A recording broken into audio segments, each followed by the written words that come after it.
మంచిది, ప్రార్థించుకుందాం. పరిశుద్ధుడా, మహోన్నతుడా, గొప్ప తండ్రి, నీ ఘనమైన శ్రేష్టమైన నామానికి కృతజ్ఞతాస్తుతులు స్తోత్రం చెల్లిస్తున్నాం తండ్రి. ప్రారంభ పలుకులుగా నీ కుమారుని ద్వారా మాకు నేర్పించారు కొన్ని మాటలు తండ్రి. ఈ రెండో వర్తమానంలో కూడా తోడుగా ఉండండి తండ్రి. విలువైన సంగతులు మా పట్ల మీరేమనుకుంటున్నారో తండ్రి, సూటిగా మాతో అందరితో మాట్లాడండి. మీరు అనుకున్నట్టుగా మేము జీవిస్తున్నామా లేదా, మాలో ఉన్న లోటుపాట్లన్నింటినీ సరిచేసుకోవడానికి తండ్రి ఇచ్చిన ఈ తరుణానికై కృతజ్ఞతాస్తుతులు స్తోత్రములు చెల్లిస్తూ నీ దయగల హస్తాలకు తండ్రి మమ్మలను, మా పిల్లలను, మా కుటుంబాలను నీ కరుణా హస్తాలకు అప్పగించుకుంటూ చెప్పబోతున్నను మరుగుపరిచి సూటిగా నాతో మా అందరితో మాట్లాడమని నిండు మనసుతో వేడుకుంటూ క్రీస్తు నామని ప్రార్థన అడుగుతున్నాను తండ్రి, ఆమేన్. ప్రభునామన అందరికీ వందనాలు. ఇర్మియా గ్రంథము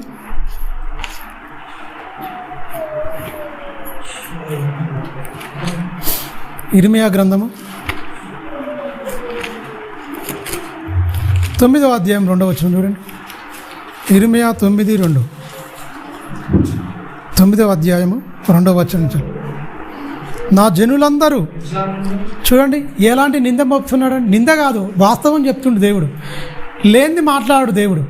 మనుషులైతే గిట్టక ఎన్నో రకరకాలుగా మాట్లాడతారు.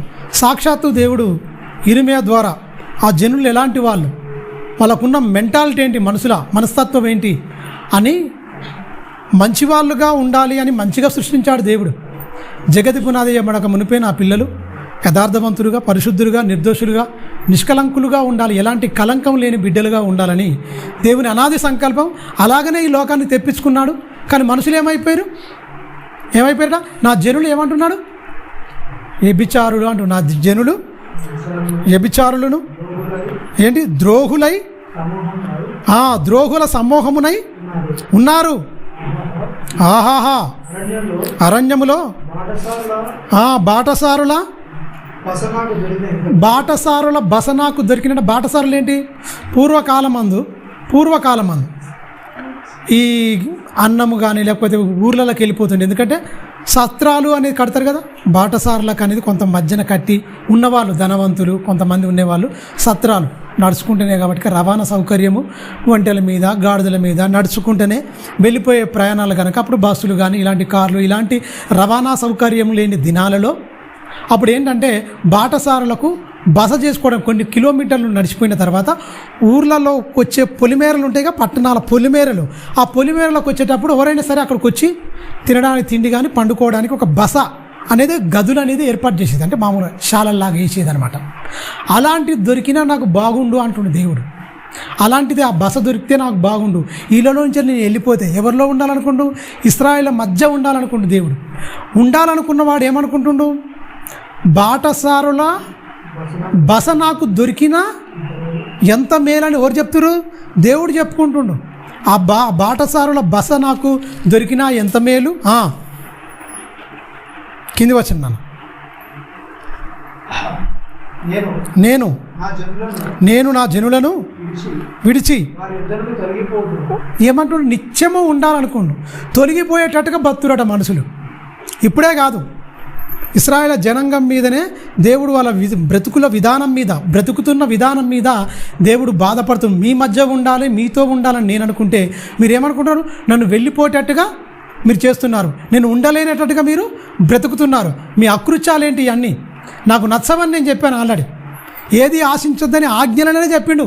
పొరుగువాని భార్యను ఆశింపకూడదు, వాని గాడిదనైనను పని మనిషి దాసినైనను ఆశింపవద్దు, ఏది ఆశింపవద్దు అని చెప్పిండు. నిన్ను వలే నీ పొరుగువాడిని ప్రేమించమని కూడా చెప్పిండు. ఈ పొరుగువాడు లేదు, ఏం లేదు, ఇక ఎవరూ లేరుగా వాయు వరుసలని మరిచేసి దేవుని నిబంధనను తృణీకరించి ఎవరికి ఇష్టం వచ్చేటి వాళ్ళు బతున్నారండి. ఆయన వారి మధ్యన ఉండాలని దేవుడు అనుకుంటే అలా మధ్య నుండి తోలివేసేటట్టుగా వీళ్ళ ప్రవర్తన చూడండి. నేను వెళ్ళిపోతాను, నేను విడిచిపోతాను, వెళ్ళిపోతాను అంటున్నాడు. కింది వచ్చి విల్లు అంటే విల్లు ఏంటండి? విల్లను తొక్కి వంచినట్టంటే మీరు ఏంటి? కామడ బద్ద తెలుసా? కామడ బద్ద ఆంధ్ర సైడ్ ఎక్కువ నీళ్ళు మోతారు, కుండలలో నీళ్ళు పోతారు కదా. ఎదరబద్ద ఇలా ఉంటుంది, అటొకటి ఇటొకటి కామడి పెట్టేసి మొత్తం కుండలకు నీళ్ళు కట్టి ఇలా మొత్తం అది మధ్యలో పెట్టేది. అది ఈ కావడ బద్ద మోస్తే వాళ్ళకే పెద్దగా ఉంటాయి బరువులు, బిందెల్లో కానీ మోసుకుంటే వెళ్ళేది. అప్పుడు అంటే ఇవన్నీ లేకున్నప్పుడు ఎడ్ల బండ్ల మీద నీళ్లు కొట్టుకునేది, పోయేటప్పుడు కావడ బద్ద పెట్టేసి మోసుకునే పరిస్థితి ఉంటుంది. అలాగనే ఇల్లు అనేది ఏంటంటే ఈ బాణం కడతారు కదా, ఇల్లు ఆ ఎదరు బద్ద లాంటిది ఇలా ఉంచి ఇలా తాడు బిగించి కొడతారు. ఎవరిది? వాళ్ళు ఎవరంటే ఈ చెంచుగూడల్లో కోయిగూడలో ఉంటుంది చూసారా, వాళ్ళు వేటాడుతందుకు, జంతువులను వేటాడుతందుకు ఈ ఎదరు బద్దలను ఏం చేస్తారు కన్నా ఇలా పెడతారు. అది కట్టరాకపోతే అందులో నైపుణ్యం లేకపోతే మన ముఖం పలిగిపోద్ది. మీరు గమనించండి. ఆ విల్లు అంటే దాన్ని వంచాలి అంటే దానికి నారు బిగిస్తారు, తాడు బిర్రుగా బిగించే దాన్ని మంచిగా వంచి కాళ్ళతో తొక్కి వంచి ఆ తాడు బిగించి బాణం కొడితే అప్పుడు కరెక్ట్గా ఉంటుంది అన్నమాట. వాళ్ళు వేటకి వెళ్తారనమాట. ఎవరు?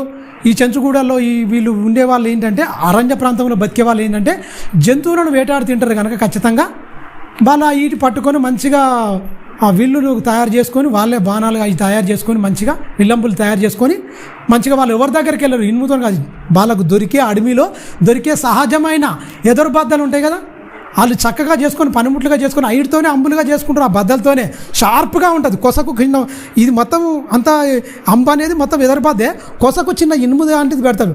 కొట్టినమంటే కథం దిగిపోద్ది ఏమంటే. పందులను కానీ అడవి పందులను కానీ దుప్పులను కానీ అన్నీ వేటాడతారు వాళ్ళు. ఆ వెంటాడి చంపుకొని తింటారు. అదనమాట. ఇది తొక్కుతారు వాళ్ళు. ఆ తొక్కి ఎలాగైతే వంచుతారో మనిషి నాలుకను కూడా అలా వంచుతున్నాడు. మీరు గమనించండి.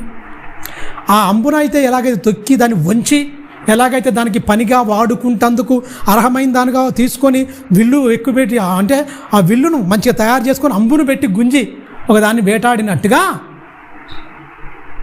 మనిషి నాలుకతోనే మనిషిని వేటాడుతాడు.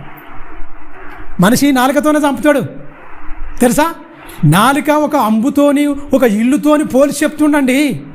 ఒక ఇల్లుతో పోలిస్తున్నాడా మీరు గమనించండి. దాన్ని వంచి దానికి నారిని బిగించేసి దాన్ని గుంజు కొడితే ఏమైపోద్ది?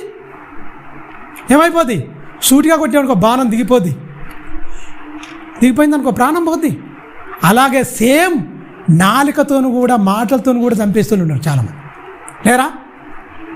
మాట అంటే పడకుండా పోయి ఉరిపోసుకొని చచ్చిపోయిన వాళ్ళు, మందాగి చచ్చిపోయిన వాళ్ళు కూడా ఉన్నారు. ఎంతమంది లేరు? మాటలతో బాణం కంటే చాలా పవర్ఫుల్. మాటలు అంటే అంత భయంకరమైన తెలుసా. మాటలతోనే మనిషి చచ్చిపో.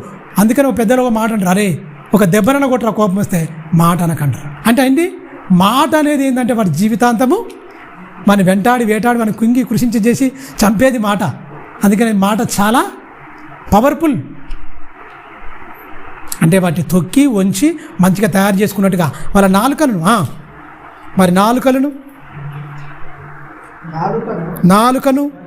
వంచుదురు. ఆ దేశములో తమకున్న మలమును నమ్మకంగా ఉపయోగపరచుదురు. నన్ను ఎరగక అంటే దేవుడు తెలిస్తే మంచిగా ఉంటుంది. ఎరిగిన జనాంగమే ఎరగకుండా మారిపోయింది. దేవుడు తెలియదా? ఆజ్ఞలు తెలివయా? ధర్మశాస్త్రం తెలియదా?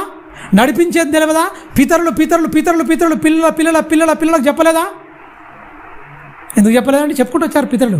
కానీ మారారా? నేర్చుకున్నారా? బతికారా? దేవుని అడుగుజాడలో నడవాలని ఆలోచించిరా? లేదండి.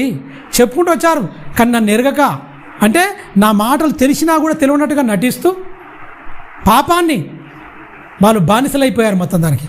అందుకనే కీడు మీద కీడు చేస్తూ కింద వచ్చాను.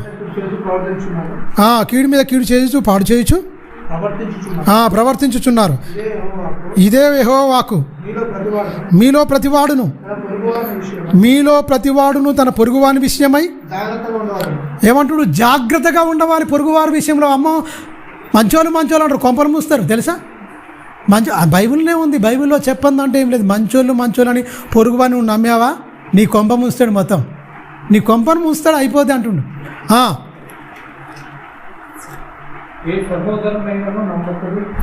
ఏ సహోదరునైనను నమ్మకుడి. చూడండి, నిజముగా ప్రతి సహోదరుడును ఏమంటుండు? తంత్రగొట్టాయి. ఏమంటుండు? తంత్రగొట్టి తన కొంప ముంచుతుండు. ఇప్పుడు స్నేహితులే అనుకుంటారు, స్నేహమే అనుకుంటారు, ఇంటికాడికి వస్తారు, ఎంత ద్రోహం చేస్తారు. లోకంలో చూస్తలేమండి. మీరు గమనించండి, ఎంత భయంకరమైన అకృత్యాలు జరుగుతుంది. తంత్రగొట్టి వాని ఆలోచన వేరే ఉంటుంది.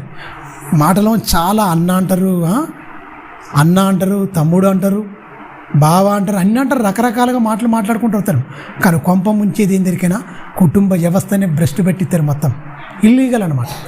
అంటే వ్యభిచార సంబంధమైన వాటికి వాళ్ళు దిగిపోతారు భయంకరంగా. అందుకనే వాడిని ఎవరిని నమ్మకు, వాడు తంత్రగొట్టి అయిపోతాడు. కొంప ముంచుతుంటే అర్థం ఏంటి? కొంపలు నిలబెడతారు కాదు, వీరు కొంపలు ముంచేటోళ్ళు అనమాట. లేరా ఉన్నారు కనుకనే కొంప ముంచేవాడు వాడు. తంత్రగొట్టి ఎవరిని నువ్వు నమ్మకు, నమ్మితే ఏమైపోతారు, నట్టేట్లా ముంచిరు అంటారు కదా. ఎవరు నమ్మొద్దని ఎప్పుడో చెప్తుండ్రు. ఎవరికి? ఇశ్రాయేల్ జనాంగానికే చెప్తున్నారు. చాలామంది క్రైస్తవులు కూడా మోసపోతారు. ఎందుకు? బైబిల్ తెలియక. బైబిల్లో నమ్మమని చెప్తుండా, నమ్మొద్దని చెప్తుండా? ఎంతవరకు ఉండాలో అంతవరకే ఉండాలి. అతి ఎందుకు? ఎంతవరకు ఉండాలో అంతవరకే ఉండాలి ఖచ్చితంగా, దేవుని ప్రేమను బట్టి. అతి విషయంలో పోయి ఏమైపోతారు? చాలా ఇబ్బందులు పడుతారు. చాలా నమ్మక ద్రోహాలు కూడా ద్రోహులుగా మారిపోతున్నారు. కొంపలు ముంచుకునేటట్టుగా తంత్రగొట్టులుగా మారిపోయిరా. చదువుతాముడు. ప్రతి పొరుగువాడును కొండములు చెప్తూ తిరుగులాడుచు ఉన్నాడు. ఏమిటి? సత్యం పలకక ప్రతివాడును చూడండి, తన పొరుగు వారిని వంచుచు అబద్ధములాడుట తమ నాలుకలకు ఏం చేస్తున్నాడు ఈయన? అభ్యాసం. విల్లు తయారు చేయాలంటే అభ్యాసం కావాలి. ఎవరిని పడితే వానికి ఏనికి రాదు. దాన్ని వంచాలన్నా, దాన్ని తయారు చేయాలన్నా కరెక్ట్గా ఎంత మందం ఉండాలి, ఎలా దాన్ని వంచాలి అని వాళ్ళకు మాత్రమే తెలుస్తుంది. ఈ నాలుక కూడా సత్యం మాట్లాడుతుంది కాదట, యథార్థం చెప్పడానికి కాదట, మోసం చేయడానికి, తంత్రగొట్టి చేయడానికి, కొండెములు చెప్పడానికి, పనికి మాలిన ప్రతి పనులు చేయడానికి ఈ నాలుకను ఈరోజు మనుషులు వినియోగిస్తున్నారు అంటున్నాడు. ఎవరు చెప్తున్నారు? సాక్షాత్తు తండ్రి అయిన దేవుడు యెహోవా ఇర్మియాతో చెప్తే, ఇర్మియా ఎవరితో చెప్తుడు? జనుల మధ్యకు పోయి ప్రకటిస్తారు, మీరు ఇలాంటి వాళ్ళరా, మీరు, నేను ఏడుస్తున్నా మీ గురించి. ఏంటి మీరు ఎందుకు ఇలా మారిపోతున్నారు? మొత్తం ఎందుకు ఇలా మారిపోతున్నాడు? దేవుని ఆవేదన, దేవుని బాధ తెలియజేస్తున్నాడు ఇశ్రాయేలుకు. తెలుసుకురా, మారిరా. మనుషులకున్న క్యారెక్టర్, మనుషులకున్న దుర్గుణాలు, మనుషులు ఆవగించిన భ్రష్టత్వం కళ్ళకు కట్టినట్టుగా క్లియర్గా అద్దంలో చూపించాడు. మొత్తం అద్దంలో చూపించాడు. పై రూపం చూడాలనుకుంటే మన ఇంటి ముంగళ్ళు ఇంట్లో పెట్టుకుని అద్దం దగ్గరికి పోయి చూపిస్తుంది. కానీ మన హృదయం అనే అంతరంగాన్ని చూడాలంటే ఖచ్చితంగా దేవుని వాక్యం అనే అద్దం దగ్గరికి వస్తే క్లియర్గా మనుషులందరూ ఇవి ఉన్నాయట. ఈ లేనోళ్ళు ఉండరా, ఈ ఉన్నోళ్ళు ఉండరా లోకంలో ఎక్కువ చెప్పండి. ఇప్పుడు చదువుకున్న లిస్టులో ఉన్న వాళ్ళే ఉన్నారా? దేవుని భయం లేక కీడు మీద కీడు ఎరగకనే చేస్తున్నారు. మరి ఎరిగిన వాళ్ళు ధనాపేక్ష గలవారయ్యారు. భయంకరంగా తంత్రగొట్టిరాట, కొంప ముంచుతారాట. అయితే లేరా? క్రైస్తవుల్లో కూడా నమ్మకస్తులు లేరండి, తెలుసా? దేవుని నమ్ముకున్నామని చెప్పుకునే వాళ్ళు కూడా నమ్మకస్తులు లేరు అంటే మీరు గమనించండి. ఇలాంటి వారిని కాపాడాలని దేవుడు ఎంతగా, ఎన్ని తప్పులు చేసినా మళ్ళీ క్షమించని మళ్ళాన వరకలు ఎంతగా ఆయన కరుణా వాత్సల్యమును చూపిస్తూ ఎన్ని తప్పులు చేసినా దేవా అంటే మళ్ళీ ఏం చేశాడు? ఆయన ప్రేమ చూపుకుంటూనే వచ్చాడు. కానీ కొత్త నిబంధనకు వచ్చే వరకు తన కుమారుణ్ణే ఇచ్చాడంటే తెలుసా? కొత్త నిబంధనకు వచ్చే తన కుమారుణ్ణే ఈ పాపాలకు మొత్తం ప్రక్షాళన చేసి ఒక నూతన జన్మను ప్రసాదించాడు. నూతన జన్మనే మీరు గమనించారు. కిందికి వచ్చిన చూడండి. ఇంకా వెళ్ళాల ఇర్మియా గ్రంథము. ఎదుటివాని తప్పులు, నీ తప్పులు నువ్వు చూసుకుంటే అయిపోతుంది. ఎదుటివాని తప్పులు ఎందుకండి ప్రయాసపడతారంటే? ఎదుటివానిలో ఏముంది ఇదే చూపిస్తూ ఉంటారు మనుషులు. ఎదుటివాని మనుషులు తప్పులు చూపించడమే మనిషికి ఉంది తప్ప తన తప్పులేందో తన దిద్దుకోవడం. ఎందుకంటే ఎదుటివాని తప్పులు చూపించేది దుష్టుడైతే, నీలో ఉన్న తప్పులు చూపించేది బైబిల్, దేవుడు. ఇది అందుకని ఒక మాట అంటారా, ఇగో ఒక్క ఏళ్ళు నువ్వు నాకు చూపిస్తే నీకు 3 ఏళ్ళు 4 ఏళ్ళు నీకే చూపిస్తాయి బాబు అంటారు. అవునా? నిజమే కదా. అందుకని దానికి ఉపమానం మంచి చెప్పిండు. నీ కంట్లో ఉన్న దూలం పెట్టుకొని నీ సహోదరుని కంట్లో నలుసు తీసేస్తే పోద్ది, అంటే పోద్ది. దూలం చాలా కష్టం అన్నాడు. అందుకే క్లియర్గా కొత్త నిబంధనలు చెప్పాడు. వరి బాబు, నీ కంట్లో ఉన్న దూలం, నీ సహోదరుని కంట్లో ఉన్నది నలుసు ఊస్తే పోద్ది, దూరం పోదు. నువ్వు దూరం పెట్టుకొని నలుసును చూస్తున్నావు ఎందుకు? ఎదటి వాడిని తప్పులు పట్టుకోవడంలోనే మనుషులందరినీ ప్రవీణ్యం చేసిరు. మరి అలాంటి వాళ్ళంగా మనం ఉన్నామా? పొరపాటున అలాగనే యేసుక్రీస్తే ఎదటివాని తప్పులు వెతకాలి. తప్పులు చూడాలంటే మనం రక్షణలోకి వస్తామా? కృపలో ఉంటామా?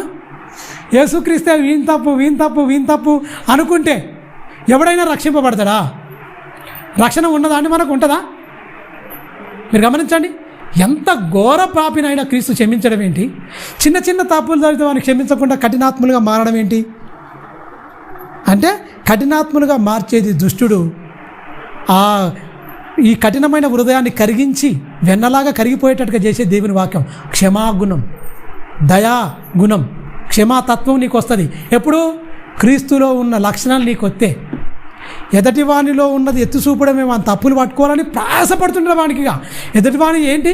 ప్రయాసం, అంతే కదా. ఈ ఉంటే క్రైస్తవుల్లో ఈ ఎవరికైనా ఉంటే ఎదటివాని తప్పులే చూపించాలని మనకుంటే మనం పరలోకం వెళ్ళాం. బోధ ఏమన్నాడు ఎరికైనా? బోధకుడు అయిన నువ్వు, అంటే ఎవరైనా బోధకులుగా ఉండాలి. మీకు మీరు బోధ చేసుకోండి. క్రైస్తవులు అందరూ వారికి బోధ చేసుకోవాలి. ఫస్ట్ బోధ మనకు అర్థమైంది అనుకోండి, తెలియక తప్పులు చేస్తే క్షమించే మనసు వస్తుంది. కొడుతున్నా తిడుతున్నా ఒళ్ళంతా చీల్చబడ్డా ఒళ్ళంతా దున్నబడినా ఎందుకు యేసుక్రీస్తు క్షమాగుణాన్ని పెట్టిండు? పరలోకపు తండ్రి మనసు అదే క్షమాగుణం. ఇశ్రాయేలు ఎన్ని తప్పులు చేసినా కూడా క్షమించుకుంటూ వచ్చాడు. మరి తండ్రిని ప్రత్యక్షపరచాలంటే, తండ్రి గుణలక్షణాలు చూపించాలంటే క్రీస్తులో చూపించాడు మొత్తం. ఆయనే భౌతికంగా యేసుక్రీస్తు చీల్చబడ్డాడు. తండ్రిని కూడా అలాగనే చీల్చిరి దౌర్భాగ్యులు. ఆయనను చాలా ఇబ్బంది పెట్టిరు మొత్తం. ఆ పాత నిబంధన అయితే ఛాయ అయితే, అది ముంగుర్తి అయితే, ఇది ఏమైపోయింది? ఛాయ, నిజస్వరూపం. అది ఛాయ, ఇది నిజస్వరూపం. క్రీస్తులో నిజస్వరూపం. పాత నిబంధన మొత్తం ఏంటి? ఛాయ. ఫోటో దిగినాం అనుకోండి, మనం నెగిటివ్ అనేది ఉంటుందిగా, అందులో కనిపించదు, తెల్లగా అనిపిస్తుంది, అంత ఛాయగా ఉంటుంది అంతే. దాన్ని కడిగితే ఏమైపోద్ది? ఫేస్ కరెక్ట్గా ఏ సెట్ వేసుకున్నామో అదే కలర్ పడుతుంది. నెత్తి నల్లగా, కనుగుడ్డు చుట్టూ ఏమైతే మధ్యలో నల్లగుడ్డు కనిపిస్తుంది ఖచ్చితంగా. ప్రతిదీ క్లియర్గా కనపడుతుంది పిక్చర్. అదే నీవు నెగిటివ్లో కనిపిస్తుందా? నెగిటివ్లో అనేది రీల్లో కనిపించదు, మనకు పిక్చర్ కనిపించదు. అది ఛాయ. అందుకే పాత నిబంధనలో ఛాయ కనిపించలే. కొత్త నిబంధనకు వచ్చే వరకల్లా ఎలా చీల్చబడిందో, ఎలా దున్నబడిందో శరీరం మొత్తం, ఆయన మనసు ఎంత గాయమైందో, ఎంత వేదనైందో, ఎలా నొచ్చుకుందో, ఆయన హృదయం మొత్తం యేసుక్రీస్తు తన తండ్రి పడ్డ బాధ వేదన ఆయన బతుకులో చూపించేసిండు, తన బ్రతుకులో చూపించేసిండు తెలుసా. అందుకనే పాత నిబంధన మొత్తం ఛాయతో, కొత్త నిబంధన నిజస్వరూపం క్రీస్తులో ఉన్నది. అది నెరవేరిపోయింది, మొత్తం చూపించేశాడు. ప్రేమైన దేవుని పిల్లరా, అందుకనే ఎదుటి వాని తప్పులు ఎత్తితే మనం ఒక్కరం కూడా పోము. అందుకని అలాంటి మనసు ఒకరు ఉంటే వాని తప్పు ఎవడేం తప్పు చేసినా క్షమాగుణమే ఉండాలి. ఏ క్షణాన మనం వెళ్ళిపోతాం మనకు తెలియదు. సిద్ధపాడి ఉండాలి, ఖచ్చితంగా సిద్ధపాటు కలిగి ఉండాలి మనం. కింది వచనం ఇంకా, నీ నివాస స్థలము కపటముల మధ్య ఉన్నది, వారు కపటులై నన్ను తెలుసుకోలేకపోతున్నారు. ఇదే యెహోవా వాక్కు. ఎవరు ఎక్కడ ఉందట మన నివాసము? నివాసం ఎక్కడుందటండి? కపటుల మధ్య. మీరు గమనించండి, అప్పుడు ఇల్లు డేరాల్లో ఇళ్ళు ఉన్నారు. ఇప్పుడు ఏం దొరికినా నివాసం అనగా దేహమే. అందరితోనే ఉంటావు, చెడిపోయిన వాళ్ళతోనే ఉంటావు, కానీ నీలో నుంచి పరిమళం రావాలి. నీలో నుంచి ఏం రావాలి? పరిమళం. క్రీస్తులో ఉన్న గుణలక్షణాలు రావాలి. ఆ గుణలక్షణాలు రావడానికే ఆయన ఏం చేశాడో, ఈ తత్వాన్ని పోగొట్టి మంచి లక్షణాలు రావాలి నా పిల్లలకని ఆయన ఏమనుకున్నాడో ఒకసారి చూడండి. ఫిలిప్పీలకు రాసిన పత్రిక 2వ అధ్యాయము 1-6 వచనాల వరకు చదువుకుంటే అసలు మనం ఎలాంటి ఇంత ద్రోహంగా, ఇంత మూర్ఖంగా ఉన్న మనుషులను ఏమై ఉండాలి, ఎలా బతకాలో మనకు ఫిలిప్పీలకు రాసిన పత్రిక 2వ అధ్యాయము 1 చూడండి. క్రీస్తునందు హెచ్చరిక ఇస్తుండు మంచిగా. నాయన మంచిగా బతకాలి మీరు. ఏ హెచ్చరిక అయినను? ప్రేమ వలన ఏ ఆదరణ అయినను, ఆత్మయందు ఏమంటాడు? సావాసం. ఏ సావాసమైనను ఆత్మయందు కలిగి ఉండాలి. ఆత్మయందే ఉండాలి సావాసం. వ్యక్తుల సావాసం వంచనతో ఉంటుంది, మోసం ఉంటుంది, తంత్రగొట్టి ఉంటుంది, కొండములు ఉంటాయి లోక సావాసంలో. దేవుని సావాసం అంటే ఏం పెడుతుండు? దేవుని సావాసంలో ఏ సావాసం అంటే ఆత్మ సంబంధమైన ఏ సావాసమైనా. లోక సంబంధం దుర్నీతి సావాసం. ఆత్మయందు ఏ సావాసమైనా అంటే మనకేముండాలి? సావాసంలో ఏముండాలి? ఆత్మ ఉండాలి. లోకంలో ఏముంది? అంతకుముందు ఏముంది? ఆత్మ లేదు, తంత్రగొట్టి ఉన్నది, కొండాలు ఉన్నాయి, తంత్రగొట్టి ఉన్నది మొత్తం. ఎదుటి వారి మీద ఏళ్ళు చూపించేది ఉంది మొత్తం. కానీ తను తాను దిద్దుకోలేని పరిస్థితిలో ఉన్నాడు. కొంపలు ముంచే పద్ధతులు ఉన్నాయి అప్పుడు. అదొద్దు. నీకు ఇప్పుడు సావాసం నువ్వు ఏది ఉండాలి కన్నా క్రీస్తునందు ఏ హెచ్చరికైనా నీకు ఖచ్చితంగా ఉండాలి. ఇది హెచ్చరిక, ఆజ్ఞ, ఖచ్చితంగా నువ్వు పాటించాలి. నువ్వు పరలోకం రావాలి, పరలోక పౌరుడవు, పరలోకపు తండ్రి కుమారుడవుగా నువ్వు బతకాలంటే ఖచ్చితంగా క్రీస్తునందు ఏ హెచ్చరికైనను నువ్వు తీసుకోవాలి ఖచ్చితంగా. ఆ హెచ్చరికల ప్రకారంగా, ఆజ్ఞల ప్రకారంగా నీ బ్రతుకులను కట్టుకొని నువ్వు దిద్దుకోవాలి తప్ప నీకు ఇష్టానుసారంగా బతకడానికి క్రీస్తు రక్తం ఒలికించలేదు. పాత నిబంధన సూచిస్తున్నట్టు వదిలేసిండు. కొత్త నిబంధన మనుషులందరికీ ఏమైపోయాడు? ఆజ్ఞాపించిండు. మనుషులందరూ రక్షణ పొందాలి ఖచ్చితంగా. ఆజ్ఞాపించేసిండు మొత్తం. ఆజ్ఞ అతిక్రమిస్తే ఏమైపోద్ది? ఆజ్ఞాతిక్రమం పాపం, పాపానికి జీతం మరణం. అది మరణం, రెండో మరణం. అక్కడ అగ్ని ఆరదు, పురుగు చావనే చావదంటే ఎంత భయంకరమైంది ఏంటి? అక్కడ ఏడుపును పళ్ళు గొరుకుటా అంటాడు యేసుక్రీస్తే స్వయంగా. రక్షించిన ఆయనే, రక్షించడానికి వచ్చిన ఆయనే అక్కడ ఉన్న స్థితిగతులేంటో, పాతాళము జరగబోతున్న స్థితిగతులేంటో క్షుణ్ణంగా తెలిసిన వ్యక్తి ఎవరు? యేసుక్రీస్తు మాత్రం. ఎందుకంటే కలిగించింది ఆయనే కదా. కలిగి ఉన్నది ఏది ఆయన లేకుండా కలగలేదు. అన్ని 3 లోకాల చక్రవర్తి ఆయనే. మీరు గమనించండి, ఏ లోకంలో ఎలాంటి స్థితి ఉన్నదో, ఎలాంటి పరిస్థితి ఉన్నదో యేసుక్రీస్తుకు క్షుణ్ణంగా తెలిసిన వ్యక్తి. ఈ సృష్టికే ప్రధాన శిల్పకారి, సృష్టిని నిర్మించినవాడు. అంతేకాదు మనలో కూడా నిర్మించినవాడు. సత్యవాక్యం వలన మిమ్మల్ని కంటిని అంటాడు యాకోబు పత్రిక 1వ అధ్యాయం 18వ వచనంలో. సత్యవాక్యం వలన మన కన్నాడు. యేసుక్రీస్తు ఏంటి? కన్నవాడు, నిన్ను నన్ను కొన్నవాడు, అమూల్యమైన రక్తాన్ని ఇచ్చి కొన్నాడు. మీరు గమనించండి, ఏ సావాసమైనను, ఆత్మ సంబంధమైన ఏ సావాసమైనను మనకు ఉండాలి ఖచ్చితంగా. ఏ హెచ్చరికైనను, ఆత్మ సంబంధమైన ఏ సావాసమైనను. కింది వచ్చిన చూడు, ఏ దయారసమైనను, వాత్సల్యమైనను ఉన్న ఎడల ఉన్న ఎడల మీరు ఏక మనసు. లేకపోతే ఏక మనసులు గారు. ఉంటే ఏకత్వం, లేకపోతే దయ్యపు తత్వం. ఉంటే ఒకరు ఉన్న ఎడల మీకు ఏకత్వం వస్తుందని చెప్తుండే. ఎవరండి? అపోస్తుడైన పౌలండి. ఫిలిప్పీలో ఉన్న సంఘానికి రాస్తూ హెచ్చరికగా తీసుకోండి, ఆజ్ఞాపూర్వకంగా మీరు తీసుకోండి. ఆయన ప్రాణత్యాగం మన గురించి ఖచ్చితంగా ఇలా అనుకున్నాడు దేవుడు. పాత నిబంధన మొత్తం ఛాయ అయితే, కొత్త నిబంధన మొత్తం నిజస్వరూపం. ఖచ్చితంగా ఏ హెచ్చరికైనా గల ఉంటే ఖచ్చితంగా మీకు ఇగో ఇవన్నీ ఉండాలని చెప్తుంది కంపల్సరీ. కింది వచనం, ఏక మనసుకులై, ఏక ప్రేమ కలిగి, ఏక భావం కలిగి ఉండి ఒక్కదాని అందే మనసు ఉంటుందా? అందరిది వేరు వేరు మనసు ఉంటుందా? ఒక్కదాని అందే మనసు ఏముంది? పరలోకం, రక్షణ, నిత్య జీవం. ఒకే దాని యందు మనసు, ఒక్కదాని అందే మనసట. క్రీస్తులో ఏకీభవించిన వారు. అందుకని ఇంతకుముందు మనం చదువుకున్నాగా ఏమన్నాడు? ఆయన శరీరాన్ని తిన్నవాడు ఏమైపోతాడు? నా యందు మీరును, మీ యందు నేనును. నన్ను విశ్వసిస్తే ఏమన్నాడు? నిత్య జీవం గలవాడు. నా శరీరాన్ని తిన్నవాడు ఎప్పటికీ మరణించాడు. పితరులు మన్నాన్ని తిన్నారు, అరణ్యంలో ఏమైపోయారు? చనిపోయారు. నన్ను తిన్నవే, నా శరీరాన్ని తినేవాడు మరణించాడు. మీరు గమనించండి. అంటే ఏంటి? అంటే ఎలా మరణించాం మనం? శారీరకంగానా? ఎలా? ఆత్మ సంబంధంగా మనం మరణం ఉండదు. శారీరకంగా అందరూ మన్నైనది వెనకట్టుకోలే, మన్న అయిపోవాలి ఖచ్చితంగా. ఆత్మ దేవుని దగ్గరికి వెళ్ళాలంటే ఖచ్చితంగా ఆయన చెప్పిన మాటల ప్రకారంగా మనం జీవించాలి. అందుకని కింది వచ్చిన చూడు, ఇంకా ఒక్కదాని అందే మనసును చూడి, నా సంతోషము సంపూర్ణము చేయడి. ఒక్కదాని అందు మనసుంటేనట దేవుడు సంతోషపడతాడట. ఎవరు? యేసుక్రీస్తు అండి. ప్రాణం పెట్టి కొన్న ఆయన యేసుక్రీస్తు సంతోషపడతాడ. యేసుక్రీస్తు సంతోషపడాలంటే ఏమై ఉండాలి? మనం మనసంతా ఒక్కదాని అందే మనసు ఉండాలి. ఇంకా పైన ఏకభావము, ఏక ప్రేమ కలిగి ఉండాలి. ఏకభావము, ఏక ప్రేమ ఉందా క్రైస్తవ్యంలో? ఉందా అండి? మీరు గమనించండి. మొన్న చూశాను, ఒక ఆయన అమ్మ తేజ అని ఒక ఆయన ఉన్నాడు, పిలుస్తున్నాడు అండి, పిలుస్తూ ఉండి పేర్లు పెట్టి. ఈ సోది చెప్పుకుంటా ఈ పనికిరాని అని చేసుకుంటూ పోతే ఎక్కడైపోద్దండి? మీరు గమనించండి, చెప్పే వాక్యం చెప్పి దైవత్వంలో ఖచ్చితంగా ఏకీభవించి ఆయన చెప్పిన లక్షణాలను మనం స్వతంత్రించుకోక అన్ని గారడీ సీమోన్ తమ్ముళ్ళు అయిపోయారు. మొత్తం గారడీ సీమోన్ తమ్ముళ్ళు డిట్టు వాక్యాన్ని మొత్తం భ్రష్టు పట్టితురు దౌర్భాగ్యులు.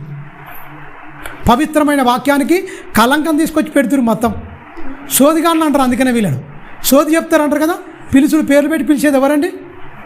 దయ్యమండి, తెలుసా? నజరేయుడైన యేసు, నాతో నీకేమి, మాకేంటి, మేము దయ్యాలము, నువ్వేంటయ్యా, నువ్వు పరిశుద్ధుడైన దేవుని సర్వోన్నతమైన కుమారుడవు, మేము దయ్యాలము, నీకేం పని అయ్యా? పేరు పెట్టి పిలిచే లక్షణాలు ఎవరి అండి? దయ్యపు లక్షణాలు, దేవుని లక్షణాలు కాదు, తెలుసా? ఆయన పిలుతుడు. మరి యేసుక్రీస్తు ఎందుకు పిలువలేదు నాకు అదే అర్థం కాలే. రక్తస్రావ సిరి ఉంటుంది కదా, చెంగు ముట్టుకుంటుంది, ఎందుకో పేరు పెట్టి పిలువలేదు, మరి ఎందుకో ఏం కదా, మరి యేసు తెలియదా? అడిగితే కిక్కిచ్చిపోతురు, ప్రభువా ఎవరో ఇంతమంది తొక్కుంటారు, నీవు పట్టుకుంటే ఇన్ని వేల మందిలో మేము ఏం చెప్పాలంటాడు పేదరు గారు. జనము చాలా కిక్కిడిచిపోయింది, తొక్కులాట జరుగుతుంటుంది, తొక్కిసలాట జరుగుతుంటుంది. నాలో నుంచి ప్రభావం బయలుదేరింది. ఎవరు నన్ను పుట్టింది అన్నాడు. ఎవరు అంటుండు కానీ ఎవరు అని నాకు తెలియదా? పేరు పెట్టి పిలవచ్చు కదండి, పిలవచ్చు కదా. యూదా అప్పగిస్తుండు, యూదా అని చెప్పిండు అని పేరు పెట్టి మీలో ఒకడు అన్నాడు అంతే, మీలో ఒకడు అన్నాడు అంతే, పేరు పెట్టి పిలిచి చెప్పవచ్చు కదా. మారుతారు. ప్రేమ అనేకమైన దోషములను ఇప్పేదెవరు? దుష్టుని సంబంధం. కప్పేదెవరు? దేవుని సంబంధం. ఇదే బండ గుర్తు. మీరు గమనించండి. ఇవన్నీ మీకు పిల్లలు లేరు, ఖచ్చితంగా మీకు కొడుకే అవుతాడు. బిడ్డొద్దా? బిడ్డ తప్పేంది? కొడుకేనాట, గర్భఫలం కొడుకే అవుతాడట దేవుడు. కాకపోతే ఏంటి ప్రవచనాలు ఏంటి, ఇవన్నీ ఏంటి అంటే దేవుడు చెప్పిన లక్షణాలను స్వతంత్రించుకోవాలా, వాటిని ధరించుకొని బతకాలన్న ఆలోచన లేదు. ఏకభావం, ఏకతాత్పర్యం, ఏకాత్మ, ఏకప్రేమ లేదు. ఎవరికి దోచినట్టు వాక్యాన్ని వాడు చెప్పుకుంటూ కుక్కలు చింపిన విస్తర్లాగా మార్చేసింది. మొత్తం ముక్క చెక్కలైపోయిందండి ఈ కడవరి దినాల్లో. గట్టిగా చెప్పి ఖండించి గద్దించి నీతి అందు శిక్ష చేసే బోధకుల దగ్గరికి ఎవరొస్తారండి? శరీర సంబంధమైన వాక్యాలు చెప్తే వేల మంది తండాలుగా వేల మంది వెళ్ళిపోతున్నారు. మొత్తం ఏం నేర్చుకున్నారంటే ఏం లేదు, బతుకు మారేది ఏం లేదు. శరీర సంబంధాలుగా మార్చేసిరు.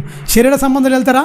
ఒకే దాని యందు మనసు ఉంచాలి, ఏకభావం ఉండాలి, ఏకప్రేమ కలిగి ఉండాలి ఖచ్చితంగా. మరి ఏకప్రేమ ఉందా? క్రైస్తవంలో క్రీస్తు అనుకున్న ఏకప్రేమ కుదిరిందా? నీ డినామినేషన్ నీదే, నా డినామినేషన్ నాదే, నా సంఘం నాది, నీ సంఘం నీది. ఏం చేశారు? క్రీస్తుని ముక్కలు చేసిరండి, తెలుసా? ఏకభావం అంటే ఎక్కడన్నా ఉండండి, కానీ చెప్పే విధానం ఒకటే ఉండాలి. అందరిలో కార్యసిద్ధి కలగజేసేది ఆత్మ ఒకటే. ప్రాణం పెట్టింది యేసుక్రీస్తే, అవునా? సంకల్పించింది తండ్రే కదా. వాళ్ళు ముగ్గురు దైవత్వంలో ఏకీభవిస్తే మనమందరం ఏకీభవించాలని ఏకీభవించిరా. ఇష్టానుసారంగా ఎవరికి ఇష్టం వచ్చినట్టు వాళ్ళు బతున్నారు. ఒకే దాని యందు మనసు ఉంచాలన్నాడు, ఒకే దాని యందు మనసు ఉంచాలన్నాడు. కొంచెమైనా కరుణ, ఏ వాత్సల్యమైన దయారసమైన యోగలు మీకుంటే ఖచ్చితంగా ఈ సాధ్యమైతే మీకు అవి లేవు కాబట్టినే అసాధ్యమవుతున్నాయి. కింది వచ్చిన నాన్న 6వ వచనం.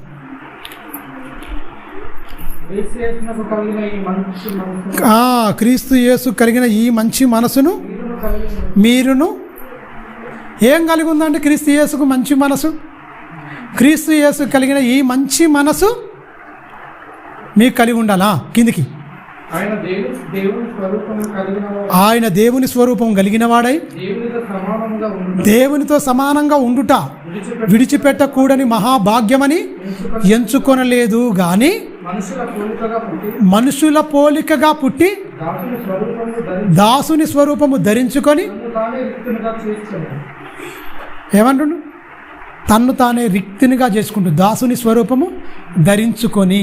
అంటే ఇవన్నీ ఎందుకు చెప్తున్నాడు? అలా పైన మన గురించి చెప్పాడు, ఎలా ఉండాలో చెప్పిండు. కిందికి వచ్చిన తర్వాత అరే క్రీస్తు వైపు చూడండి రా, క్రీస్తు వైపు చూడండి. క్రీస్తు ఎలా ఉన్నాడు? పరలోకాన్ని మహిమను విడిచి లోకానికి వచ్చి మట్టి దేహాన్ని ధరించి దాసుని స్వరూపం ధరించుకొని ఆకారమందు మనుషుడుగా కనపడ్డాడు. ఆయన మనుషుడు అనుకోకండి మీరు, ఆకారమందు మాత్రమే మనుషుడిగా కనపడ్డాడు. మనుషుడు అనుకునేరు మీరు కాదు. మనుషుల్లో ఉన్న లక్షణాలు ఏ ఒక్కటిలో లేవు, అన్ని దైవ లక్షణాలు క్రీస్తులో.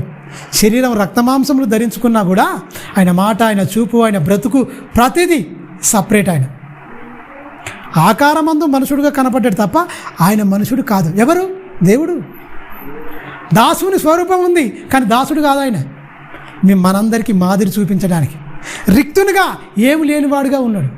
ఏం లేనివాడుగా, రిక్తునిగా, తన్ను తాను రిక్తుడుగా, దేవునితో సమానంగా. అంటే హోదా వద్దు నాకు, తన్ను తాను రిక్తుడుగా. అందుకనే కుష్ఠరోగుల దగ్గరికి వచ్చిండు, ఆకలైన వారికి అన్నం పెట్టిండు, కుష్ఠరోగులను ముట్టుకుండు, బాగు చేసిండు. మొత్తం ఎన్ని లక్షణాలు కలిగి ఉండడానికి క్రీస్తులో? ప్రేమ, జాలి, దయ, కరుణ అన్నీ మొత్తం. గలతీ పత్రిక మనం చదివితే క్లియర్గా ఉంటుంది. 5వ అధ్యాయము మనకు 22వ వచనంలో మొత్తం 9 సద్గుణాలు ఉంటాయండి. 9 సద్గుణాలు ఉంటాయి. అది క్రీస్తులో ఉన్నాయి పుష్కలంగా.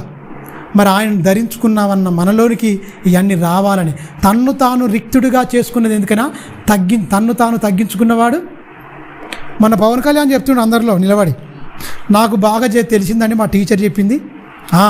ఏమని చెప్పిండు? తన్ను తాను తగ్గించుకున్నవాడు హెచ్చింపబడతాడు, తన్ను తాను హెచ్చించుకున్నవాడు తగ్గింపబడతాడని జీసస్ చెప్పింది. అది చాలా చాలా నాకు బాగా, నేను 21 పోటీ గెలిచిన కాబట్టి ఈ మాట చెప్పింది. దొంగ గెలవకపోతే చెప్పకపోవు. అవసరాన్ని బట్టి బైబిల్ అప్పుడప్పుడు వాడుకుంటారు. బైబిల్ తప్పని చెప్పిన ఆయనే ఇంతకుముందు, ఈయనే ఇది మత ప్రచారం అని ఇంతకుముందు ఈయన చెప్పిన ఆయనే. గెలవక ముందు అసహనంతో మత మార్పిడి జరుగుతుంది, ఇది కరెక్ట్ కాదు అని చెప్పిన ఆయన. అంటే ఏ ఎండకు వాళ్ళేదో బైబిల్ ఉచ్చరించే వరకు అబ్బా పవన్ కళ్యాణ్ అంతటోడు చెప్పిండు మారు మనసు పోయిందిండా. చంద్రబాబు నాయుడు వాక్యం చదివాడు, అబ్బా ఈయన మారు మనసు పోయిందిండా. రాజకీయ నాయకులు చదివితే మనల్ని కూడా పొంగిపోయి, అబ్బా మోడీ చేతిలో బైబిల్ కనపడింది, ఈయన బైబిల్ చదివిండు, ఆయన ఇదైపోయిండు. వాళ్ళకి మారు మనసు వస్తుందా అండి? మీ ఓట్ల కోసం మీ దగ్గర కొంగ జపం చేస్తారు అంతే. మిమ్మల్ని కొల్లగొట్టడానికి, మిమ్మల్ని బానిసలుగా మార్చడానికి మీకు ఇన్ని తాయిలాలు వేస్తారు అంతే. కుక్క గంగ బిస్కెట్ ఎత్తాడ పడినట్టుగా మీకు ఏదో పథకాల రూపకంగా దోసుకునేది మొత్తం వాళ్ళే. ఏంటంటే ఓట్లప్పుడు, ఎలక్షన్లప్పుడు మన దగ్గర మన ఓట్లు గుంజుకోవడానికి అందరూ మనం ఒకటే. జీసస్ కూడా నాకు ఇష్టమే, ఆయన మాటలు నాకు స్ఫూర్తే, ఆయనే గొప్పోడు అంటాడు అంతే. మరి ఎందుకో మారవు మరే? ఏంటండి అన్నీ ఏ ఎండకు ఆ గొడుగు పడతారు.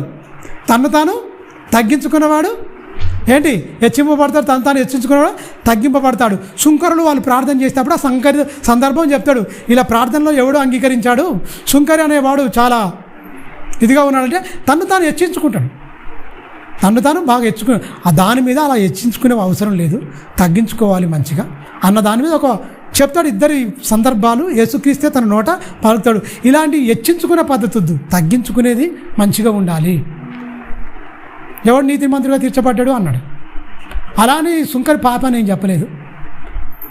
ఎవరు వీళ్ళిద్దరిలో ఎవడు ఎక్కువ నీతిమంతుడు అన్నాడు. ఎక్కువ అంటే అర్థమేంటి అంటే ఇతడు పశ్చాత్తాపంతో చేసిన పాపాలకు ఆకాశం వైపు నేను కనులెత్తి చూడడానికి కూడా నాకు ధైర్యం సరిపోవట్లేదు, గుండెలు బాదుకుంటాడు. అది మారు మనసు పాపక్షమాపణ అంటే. ఈడేంటి సెల్ఫ్ డాబా కొట్టుకుంటాడు, నేను అన్ని ఇచ్చినా అని. ఇచ్చినోడు చెప్పొద్దు, నీ కుడి చేత చేసింది ఎడమ చేతికి నువ్వు ధర్మం చేసినప్పుడు నీ బూర ఊదొద్దనడా లేదా? వీడు బూర ఊదిండు, అందుకనే వద్దు నాయన ఈ బూర వద్దు, బూర ఊదిండు పరిసేయుడు. ఈయన పశ్చాత్తాపంతో గుండెలు బాదుకుండు సుంకరి. దాన్ని కోడ్ చేసి మొన్న చెప్తుండు, మాట్లాడుతుండు అందరిలో. గెటప్ మార్చేసిండు, మొత్తం షాల్ వేసుకుండు, మొత్తం కాషాయ రంగుది ధోతి కట్టుకొని, అదే పంచా కట్టుకొని దాని మీద ఒకటి ఇది వేసుకొని చేస్తాడు. ప్రియమైన దేవుని పిల్లరా, అందుకనే ఒక మంచి మాట చూడు కింద, మీలో ప్రతివాడును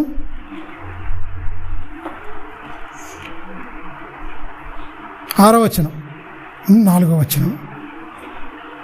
వచనం క్రీస్తు యేసుకు కలిగిన ఈ మనసు మీరు కలిగి ఉండుడి. ఆయన దేవుని స్వరూపము కలిగిన వాడై ఆ దేవునితో సమానం ఉండుట విడిచిపెట్టకూడని భాగ్యమని ఎంచుకొనలేదు కానీ మనుషుల పోలికగా పుట్టి దాసుని స్వరూపము ధరించుకొని తన్ను తానే రిక్తునిగా చేసుకొనెను. ఆయన ఆకారముగా ఆకారమందు మనుషుడుగా కనబడి మరణము పొందునంతగా అనగా శిలువ మరణము పొందినంతగా విధేయత చూపిన వాడే. ఎందుకు ఇక్కడ పైన మన గురించి చెప్పాడు, ఎలా ఉండాలో చెప్పాడు, కింద క్రీస్తుని కోడి చేస్తుంది ఎందుకు అపోస్తలుడైన పౌలు గారు? క్రీస్తును చూపిస్తేనే మనం అందరం ఆయన సారూప్యంలో తన్ను తాను శిలువ మరణం పొందినంతగా ఏం చేసిండు? విధేయత విధేయత విధేయత చూపిన వాడై అన్నాడు. అంటే ఎప్పటి వరకు మనం చూపించాలి విధేయత? యేసుక్రీస్తు శిలువకెక్కి ఆయన ప్రాణం తన ఆత్మను తండ్రికి అప్పగించుకున్నంత వరకు ఏం చేసిండు? విధేయత చూపినవాడై. విధేయత చూపినవాడై అంటే మనం ఏంటి? అవిధేయులుగా ఉన్న మనలను విధేయులుగా మార్చుకోవడానికి యేసుక్రీస్తు చేసి చూపించాడు. చెప్పడం కాదు ఆయన, మీరు ఇలా ఉండండిరా అనలే ఆయన. ముందుగా ఆయన బ్రతికి, నా బ్రతికే మీకు మార్గము, నన్ను చూసి మీరు బ్రతకండి. రక్తమాంసములో ఉండలేనివాడు, ఆ ధరించుకున్నవాడు బ్రతకలేడు, మేము ఇలా ఉన్నాం అలా ఉన్నాం, శ్రమలు బాధలు ఇందులో ఉన్నాము, ఇందులో పంపించిండు దేవునికి ఏంది అనుకునే పరిస్థితులు మీకు ఉన్నాయి కదా. అదే ఆకారముగా నేను మనుషుడుగా కనపడ్డాను, రక్తమాంసంలో ధరించుకున్నాను, కానీ నేను ఏం చేశాను ఎరికైనా? అన్నిటిని అధిగమించి నేను జీవించాను. శిలువ మరణం పొందేంత వరకు ఎవరికి విధేయత? పరలోకపు తండ్రికి విధేయత కలిగి. ఎందుకు ఈ విధేయత చూపించి తెలుసా? మనందరికీ మాదిరి. మనం కూడా పరలోకం వెళ్ళే వాళ్ళు అలాంటి విధేయత, అలాంటి భయభక్తులు కలిగి జీవించాలన్నదే దేవుని ఉద్దేశం. సిద్ధపరచుకోవడం. మీరు గమనించండి, సిద్ధపరచుకోవడం. యేసుక్రీస్తు చెప్పిన మాట చాలా ఉన్నతమైంది. ఇంకొక మంచి మాట చూసుకొని ముగించుకుందాం. ఒకసారి చూడండి, ప్రకటన గ్రంథము. ఇవన్నీ మనకు వచ్చినాయి అనుకోండి, ఖచ్చితంగా వరుడు రాబోతుండు, యేసుక్రీస్తు రాబోతున్నాడు. వరుడు రాబోతున్నాడు, యేసుక్రీస్తు రాబోతున్నాడు. ఆయన వస్త్రాలు ఇచ్చిండు తెలుసా? ఏం వస్త్రాలు ఇచ్చిండో చెప్పండి ఒకసారి. దా రెఫరెన్స్ చూసకంటే ముందు మిమ్మల్ని అడుగుతా, ఆయన ఏం వస్త్రాలు ఇచ్చిండు? సన్నపు నార వస్త్రం ఇచ్చిండు. ఆ వస్త్రానికి ఏంటి అసలు? ఏంటి అది? నిజంగా మనం వేసుకునే వస్త్రమేనా? ధరించుకునే వస్త్రమేనా? ఆత్మలకు బట్టలు ఉంటాయా? వస్త్రాలు అంటే ఏం వస్త్రాలు ఇచ్చిండు ఆయన? ఆ ఇచ్చిన వస్త్రాలు అంటే ఏంటి?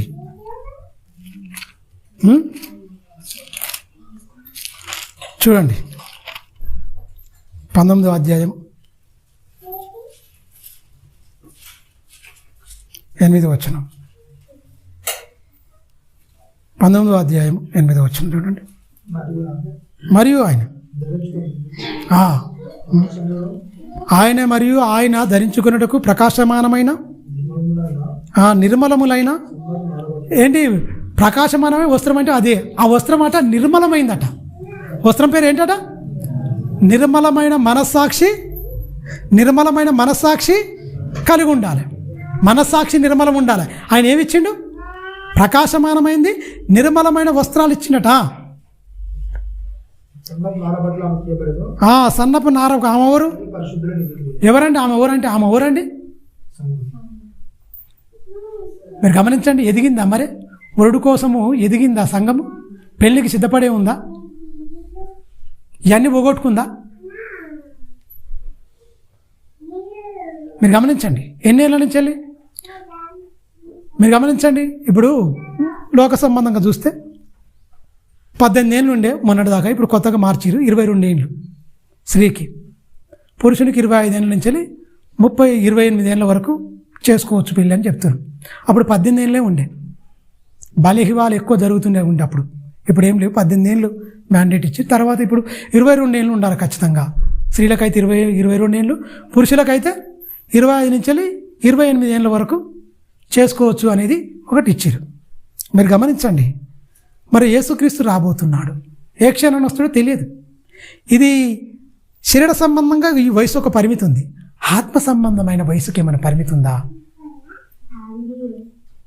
ఆత్మ సంబంధమైన వయసుకి ఏమైనా పరిమితి ఉందా? ఎదగాల చెప్పాలి. ఆత్మ సంబంధమైన వయసు మరి ఆయన వివాహం చేసుకోవడానికి సిద్ధంగా ఉందంటే వివాహానికి సిద్ధపడే ఉందా?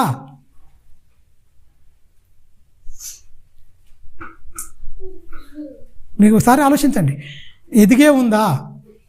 సిలువలో ఇద్దరు చచ్చిపోతారు. అంటే కుడివైపు ఉన్న దొంగలు మధ్యన యేసుక్రీస్తు సిలువ వేయబడతారు. వేయబడ్డప్పుడు ఒకడు ఏమంటాడు?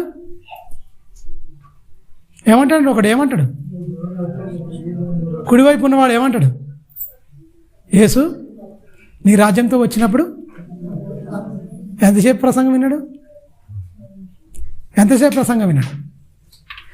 ఎన్ని గంటలు చెప్పిండు యేసుక్రీస్తు? అప్పటి వరకు ఏంటాడు? బందిపోటు, దొంగ. ఎన్ని గంటలు విన్నాడు? ఎంతసేపు అయింది ఆయనది? బ్రతుకుల్లో యేసుక్రీస్తు ఆ శిలువ మీద పడుతున్న వేదన, బాధ చూసి ఎమ్మటే మారిండండి. ఎమ్మటే రూపాంతరంలోకి వచ్చేసిండు. ఎవరు? దొంగవాడు. మనకు ఇన్నేళ్ళ నుంచి లేని ఇన్ని మాటలు విన్నా, ఇన్ని గంటల సేపు ప్రసంగాలు విన్నా మనం రూపాంతరంలో రాలేకపోతున్నాం. ఆయన చెప్పిన గుణాలను మన హృదయంలో సంతరించుకోలేకపోతున్నాం. ఎందుకు ఆలోచించారు ఎప్పుడన్నా? వానికో ఒక 3 గంటలు అనుకోండి, రామారామి 3 గంటలు శిలువ మీద ఉన్నాడు యేసుక్రీస్తు. మధ్యాహ్నం 3 గంటల నుంచి వెళ్ళి 4 గంటల వరకు అనుకోండి, 1 గంట నుంచి వెళ్ళి అనుకోండి. అప్పటిదాకా ఉన్నాడు 3 గంటల శిలువ మీద వేదన పడుతుంది. మొత్తం చూసిండు. మొత్తం ఆడు పక్కటోడు అపహాసం చేస్తుంటే ఏమంటాడికైనా, మనకి తగును, అతనికి వద్దు, అతడు చాలా నీతిమంతుడు, మనం చేసిన పాపాలకు మనం చేసిన దానికి మనకు శిక్ష న్యాయమే, అది అతనికి అన్యాయం అని ఎవడు చెప్పిండు? ఒక దొంగవాడే, ఒక నరహంతకుడే, ఒకటి దోపిడీ దొంగే చెప్తుండు. ఎందుకు? క్రీస్తులో ఉన్న ప్రేమ. ఆ ప్రేమ చంపుతున్నా కూడా ప్రేమించేది, చంపుతున్నా కూడా క్షమించే తత్వాన్ని చూసి హృదయం ముక్కలైపోయింది, విరిగి నలిగిపోయింది. ఎమ్మటే ఎవరిది? దొంగ ఉంది. మరి మనకెందుకు ఇరుగుతలేదు, నలుగుతలేదు ఇన్నేళ్ళ నుంచి వెళ్ళి? మీరు గమనించండి. ఎన్నేళ్ళు బతుని చెప్పండి. అసలు ఎన్నేళ్ళు ఉంటాం? అసలు నిద్ర మంచిగా పడుతుందా అందరికీ? మీకు చెప్పాలి. నిద్ర మంచిగా కంటిన్యూ నిద్ర పడుతుందా? కడుపు మీద మంచి ఆహారం తింటురా? తిన్నది మంచిగా అరిగిపోతుందా? మీరు ధన్యులు. నేను 20 రోజుల నుంచి నాకు నిద్ర లేదు. దానికి దేవుడే సాక్షి. నిద్ర లేదు, కంటి మీద కులుకు లేదు, పొద్దున్నాక లేదు, నా తెలంగాక లేదు, ఆహారం లేదు. మందులు వేసుకున్నా కాబట్టి గింత తింటున్నా, అంతే. మందులు వేసుకున్నా కాబట్టి ఈ శ్రమలో గెలవాలనే నా ప్రార్థన. గెలుతనా లేకపోతనా ఆయన ఇష్టమేగా. గెలుతనా లేకపోతే ఈ శ్రమల్లో పోతనా ఆయన ఇష్టమేగా. కానీ భయంకరమైన ఇబ్బంది, నిద్ర లేకుండా వారిని ఉండగలుగుతారా? పండుకుంటారు, మంచిగా పండుకుంటారు కదా. ఏ పక్క కూడా నేను పండుకోలేను, ఎల్లెలకలా పండుకోలేను, పక్క మీద పండుకోలేను. ఈ మొత్తం కందిపోయినాయి. మొత్తం ఇటు పండుకున్నా కష్టమే, ఇటు పండుకున్నా కష్టమే, ఎల్లెలగా పండుకున్నా కష్టమే. మొత్తం పుంజుకపోతున్నాయి. మొత్తం నరాలని మొత్తం పోట్లు, సులుకులు, తట్టుకోలేనంత బాధ. మరి మరణిస్తే మనం ఎక్కడికి వెళ్ళాలి? ఒకటే, ఇవన్నీ లోపాలు లేకుండా నేను ఖచ్చితంగా ఉండాలి, దేవుని మీదనే ఆధారపడి వెళ్ళిపోవాలి నేను ఖచ్చితంగా. ఏ క్షణమైనా. మా అయ్య కూడా ఇలాంటిదే ఉండండి, మస్తు బాధపడాడు మా అయ్య కూడా. నాకు అదే అనిపిస్తుంది, ఓహో ఇంత బాధ ఉంటుందా? ఖచ్చితంగా విపరీతమైన బాధ. అసలు మా చేతుల మించలే చూసినాము, మాట్లాడినాం. మా నాయనతో నైట్ మాట్లాడినాం, అందరం కూర్చున్నాం, నేను మా అన్న అందరం కూకొని మాట్లాడినాము. పొద్దుగాల లేచే అలవాటు మాకు, ఊళ్ళో ఉన్నప్పుడు వ్యవసాయం చేస్తాం కదా. 4 గంటలకు లేచి చూసే వరకు లేడు. అప్పుడే వేడిగా ఉంది శరీరం. ఏంటి ఒక్క రెప్పపాటు ఒక నిమిషమన్నా నిద్రపోదామని లేదు. బాధ, వేదన. అయినా కూడా ఒకటి మా పిల్లలకు అదే చెప్తాను, నేను ఏ క్షణాన నేను పోయినా సరే, నేను చనిపోయినా సరే, దేవుని మాత్రం మీరు విడిచిపెట్టద్దు. దేవుని మాత్రం మీరు విడిచిపెట్టడానికి వీల్లేదు. మనోళ్ళు వస్తారు ప్రేమ కొద్దీ, మా అన్న మా వీళ్ళందరూ వస్తారు అక్కలిగిన, వాళ్ళు నమ్మలే దేవుణ్ణి. అవమానం వాళ్ళు ఏదని అన్నా సరే, కానీ మీరు ప్రేమతోనే అన్ని బంధాలను మీరు అందరినీ ప్రేమించి అందరితోనే మీరు మంచిగా ఉండండి. దేవునికి మాత్రం దూరం కావద్దు. నేను వెళ్ళిపోయే టైం నాకు చాలా వేదన, అంటే చెప్పుకోలేని బాధ. ఇది ఈ రకంగా ఉంది నా బాధని నేను చెప్పుకోలేను ఎవరికి. మురుగుతున్నా. అందుకనే ఎముకల్లో మొత్తం దెబ్బలు యోగంగా ఉంటుంది ఒకటి. భయంకరమైన మూలుగుతుంటే ఆ సేమ్ అదే, ఆ రెఫరెన్స్ అదే అనిపించింది. మొత్తం ఒక నుప్పుల కుంపటి పెట్టుకొని ఒక పర్వతాన్ని మోస్తున్నట్టు అయిపోయింది ఆ బతుకు. తెలుసా? మీరు ధన్యులు కదా, మీరు మంచిగా బతకొచ్చు కదా, ఆనందంగా దేవుని మీద ఆధారపడండి. ఏ క్షణాన పోతామో మనకు తెలియదు. ఆయన ఇచ్చిన నీతికి పరిశుద్ధుల ప్రార్థనలండి. ఆ బట్టలంటే, ఆ వస్త్రాలంటే ఏవో కాదు, అవి పరిశుద్ధమైన ప్రార్థనలు. ఆ నీతి క్రియలే బట్టలు. ఆ నీతి క్రియలు వేసుకున్నామా, ధరించుకున్నామా? మీరు ఆలోచించండి. ఏ క్షణాన మనకి వెళ్ళిపోతామో మనకు తెలియదు. కోరికలతోని, ఆశలతోనూ, శరీర సంబంధమైన ఇవన్నీ వద్దు. ఏ క్షణమైనా రెడీగా ఉండాలి ఆయన చిత్తం. ఎందుకంటే నేను ఒకటే ప్రార్థన చేసుకుంటా, నేను నా తల్లిదండ్రులు అనుకుంటే ఈ లోకానికి వచ్చిన వాడని కాదు. ఈ లోకంలో నేను ఉంటా ప్రభువా, ఇంకా కొన్ని రోజులు ఉంచమన్నా కూడా నా టైం ముగిసిందంటే ఉండేవాడని కాదు. ఆయన ఎంతవరకు ఉంచుతాడో అంతవరకే నేను ఉంటా. వెళ్ళిపోమంటే వెళ్ళిపోతా, కానీ ఎప్పటికీ నేను సిద్ధపాటు ఉంటా. అదే చెప్తాను, నాకు మరణ భయం లేదురా, నాకు మరణ భయం లేదు. కానీ ఖచ్చితంగా నేను వెళ్ళిపోవలసి వచ్చిందనుకో, మీరు కంపల్సరీ దేవునిలో ఉండాలి. దేవుని నమ్ముకున్నారా, దేవుని నమ్ముకురు, ఏం మంచి జరిగిందిరా మీకు? రేపు ఏ మాటలు వస్తాయి ఖచ్చితంగా. ఏం మంచి జరిగిందిరా? మీ అమ్మ చచ్చిపోయా మధ్య, మీ పిల్లలు చిన్నగా ఉన్నప్పుడే మీ నాయన కూడా చనిపోయాని ఖచ్చితంగా దేవునికి నింద వస్తుందని బాధపడుతున్నాను. పౌలు గారు ఒక మాట అంటాడు, నా బ్రతుకు మూలంగానే సరే, నా చావు మూలంగా సరే, క్రీస్తు నా శరీరమందు ఘనపరచబడాలి. ఎందుకంటే దేవుని మీద ఆనుకొని ఉండాలండి. ఎన్ని కష్టాలు వచ్చినా, ఎన్ని శ్రమలు వచ్చినా, ఎన్ని ఇబ్బందులు వచ్చినా, కానీ దేవుని మాత్రం వేయడానికి వీల్లేదు. తెలుసా? శ్రమలు, వేదనలు, ప్రవక్తల జీవితాలు, అపోస్తుల జీవితాలు చదువుతుంటే చంపబడ్డారు, నరకబడ్డారు. చాలామంది తెలియని వాళ్ళు ఏమంటారు ఎరికేనా, వీళ్ళ భక్తి మంచిది కాదు, వీళ్ళు నిజంగా. నాకు ఇంకోటి ఏమనిపిస్తుంది ఎరికేనా, నేను ఇలా ఉండడం వల్ల ఏమో ఈయన జీవితము, ఈయన వాక్యం చెప్తుంది కానీ ఈయనకు ఆరోగ్యం లేదు, అసలు వీళ్ళకు మంచిగా లేదేమో అంటే నా జీవితం ఒక ఆటంకంగా ఉండవచ్చు. సువార్త పోయినా కూడా, సడన్గా పోయినా కూడా ఇబ్బంది ఉండదు. ఏదో ఉన్నాడు, పోయినా అయిపోయింది, మంచిగా వాక్యం చెప్పారు, ఇంకా సేవ విస్తరిస్తేమో. మీరు గమనించండి ప్రియులారా, నీతి క్రియలు, పరిశుద్ధుల ప్రార్థనలై ఆ నీతి క్రియలు, ఆ బట్టలు అనేది ధరించుకోవాలి మనం. ఖచ్చితంగా ఆ బట్టలను ధరించుకోవాలి. అవి ధరించకపోతే ఆయన ఒక మాట అంటుండే, మీకు తెలుసా? సిద్ధపాటండి, గుణాలు, సద్గుణాలు మనం ధరించుకోవాలి ఖచ్చితంగా. ఎవ్వరిని పొరపాటున కూడా వాళ్ళ మీద ద్వేషించొద్దు. వాళ్ళు ఇలాంటి వాళ్ళు, తప్పుడు వ్యక్తులు, ఇవన్నీ మనం ఆలోచించుకొని మనం పరలోకం వెళ్ళాం. ఏ ఒక్కరిలో కూడా తప్పు ఎత్తుకోద్దండి. నువ్వు ఇలాంటోడివి అని మనం చూపించే అవసరం లేదు. తెలుసా? ఖచ్చితంగా ఎదుటివానికి తీర్పు తీరుస్తున్న మనం ఖచ్చితంగా తీర్పులో పడిపోతాం. తెలుసా? ఆ కింద వచ్చింది చదువునాను, ఆయన ఏమంటుండో చూడండి. ప్రకాశమానమైన నిర్మలమైన వస్త్రములు, నారబట్టలు ఏమైపోయాను ఆమెకి ఇచ్చాను. ప్రకాశములను, నిర్మలమునైన సన్నపు నారబట్టలను ఆమెకి ఇయ్యబడెను. అవి పరిశుద్ధ నీతి క్రియలు. కిందికి నాన్న. మరియు అతడు నాతో ఇలాగ చెప్పాను, యోహాను గారు పద్మాస దీవి పరవాసి అయి ఉన్నాడా? గొర్రెపిల్ల పెళ్లి విందుకు పిలువబడిన వాడై ధన్యులని రాయబడిన. గొర్రెపిల్లకు విందుకు సిద్ధపడి వెళ్ళిపోవాలి ఖచ్చితంగా. ధన్యులని రాయబడి ఉన్నది. మత్తయి సువార్త 22వ అధ్యాయం ముగించుకుందాం. మత్తయి సువార్త 22వ అధ్యాయం. ఆ వస్త్రాలు లేని వాళ్ళ తీసుకుపోయి కాలు చేతులు కట్టి తీసుకుపోయి నరకములు వేయండి అని చెప్తుండండి రాజు. చూడండి ఒకసారి మత్తయి సువార్త 22వ అధ్యాయం 10వ వచనం నాన్న. 22:10. ఆ దాసులు రాజమార్గమునకు పోయి చెడ్డవారినేమి మంచివారినేమి తమ కనబడిన వారందరినీ పోగు చేసిరి గనుక విందుకు వచ్చిన వారితో ఆ పెళ్లిశాల మొత్తం నిండిపోయింది.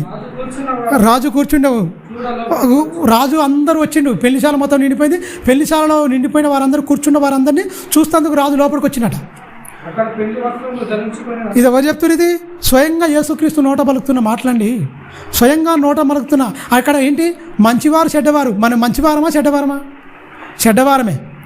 కానీ చెడ్డవారమైన మనల్ని ఏం చేసిండు? చెడ్డవారమైన మనల్ని ఏం చేసిండు? ప్రాణం పెట్టి కొన్నాడు. నీతి వస్త్రములు ధరింపజేసిండు. నీతి వస్త్రములు ధరింపజేసిండు. రక్షణ వస్త్రాన్ని ధరింపజేసిండు. అవునా? రక్షణ వస్త్రాన్ని మనకి ఇచ్చిండు, ధరింపజేసిండు. అందరిని, చెడ్డవారిని మంచివారు అందరిని పిలిచిండు. ఆ భోజనశాల మొత్తం నిండిపోయింది. అందులో కూర్చున్న వారిని ఆ రాజు వచ్చిండు. రాజు వచ్చి మొత్తం చూసిండు అందరినీ. చూసే వరకు అక్కడ ఏం జరిగిందో చూడండి, భయంకరమైన పరిస్థితి. పెళ్లి వస్త్రాన్ని ధరించుకుని ఒకరిని చూచి, స్నేహితుడా, పెళ్లి వస్త్రము లేకుండా నువ్వు ఎక్కడికి వచ్చావయ్యా, ఎక్కడికి వచ్చావు? ఇది రూపకాలంకారంగా చెప్పబడుతున్న మాట, మనుషులు ఎదుర్కోవలసిన స్థితి. మనుషులు ఎదుర్కోవాల్సిన చివరి మధ్యలో ఇదేనండి. ఏయి నీ క్రియలేయి, నీ సత్క్రియలేయి, నీ ప్రేమేది, నీ బ్రతికేది. నేను చూస్తున్నాడు, మొత్తం అందరిని చూస్తుండు. అప్పుడు ఏమైపోద్ది? వేరు చేయబడతాయి అన్నది కూడా మత్తయి సువార్త 25వ అధ్యాయంలో ఇంకో సందర్భం చెప్తాడు. గొర్రెల నుంచి మేకలు వేరు చేసినట్టు అంటాడు అక్కడ. ఇక్కడ ఇంకా ఈ సందర్భం ఇది వేరే. మీరు గమనించండి. చూసిన వెంటనే కథం స్నేహితుడా అని పిలుస్తుండు. స్నేహితుడా, పెళ్లి వస్త్రం లేకుండా నువ్వు ఎందుకు వచ్చావు ఇక్కడికి అని చెప్తూ మౌనయ్యుండు. ఎన్ని చెప్పినా మారలేదా? ఎన్ని గంటల ప్రసంగాలు విన్నావు? ఎన్ని మారు మనసు గురించి చెప్పావు? ఎన్ని నరకం గురించి చెప్పారు? ఎంత భయంకరంగా పాతాళం ఉంటుందని చెప్పారు. ఎందుకు నువ్వు ఫలించలేకపోయావు? తలంతుల గురించి చెప్పలేదా? చెప్పారు ప్రభువా. అంటే ఇవన్నీ ఏం చెప్పుకోలేక మౌని. ఎందుకు మౌనాన్ని? నేను చెవులలో చెప్పిన వాటిని మీరు మిద్దల మీద ప్రకటించమని చెప్పలేదా? వీధుల్లో ప్రకటించమని చెప్పలేదా? నేను మౌన అయింది మీరు నోరు తెరవాలని కదా నేను చెప్పింది. సకల జనులకు సాక్షార్థమై ప్రకటించండి, అనేకులను నాకు శిష్యులుగా మార్చండి. మీ నోరు తెరవాలి ఖచ్చితంగా. ప్రకృతి మొత్తం ప్రికటిల్లేలాగా మీరు చెప్పాలని చెప్పాను కదా. నువ్వు లోకంలో మౌనంగా ఉన్నావు, అన్నిటిలో మౌనంగా ఉన్నావు, పాపంలో మాత్రం చెలరేగిపోయావు. అందుకని చెప్పుకోవడానికి ఏం లేదు కదా. మౌనంగా ఉన్నావా? మౌనంగా ఉండాట. అడుగుతున్నాడా, స్నేహితుడా, పెళ్లి వస్త్రం లేకుండా ఎందుకు ఇక్కడికి వచ్చావు బాగానే ఉంది. చెడ్డవారిని పిలిచాడు, మంచివారిని పిలిచాడు, అందరు కలిసి వచ్చిర్రు. చెడ్డవారు సైతం వచ్చిన వాళ్ళు ఏమైపోయారు? మంచివారుగా మారిపోయారు, సత్క్రియలు చేసేవారుగా మారిపోయారు. పెళ్లి వస్త్రము, నీతి క్రియలను, నీతి వస్త్రములు ధరించుకున్న వారుగా ఉన్నారు. ఒకే ఒక్కడు కనిపించట. ఆ పెళ్లి చాలా విందుల్లో మాత్రం ఒక్కడే కనిపించినట. దేవుని కూడా కనిపించేది ఆ ఒక్కటే పాపం కనిపిస్తుంది. ఆ వస్త్రమే కనిపిస్తుంది, ఆ నీతే కనిపిస్తుంది, ఆ పరిశుద్ధతే కనిపిస్తుంది. నీలో ఏం లేదో అదే చూస్తాడు దేవుడు.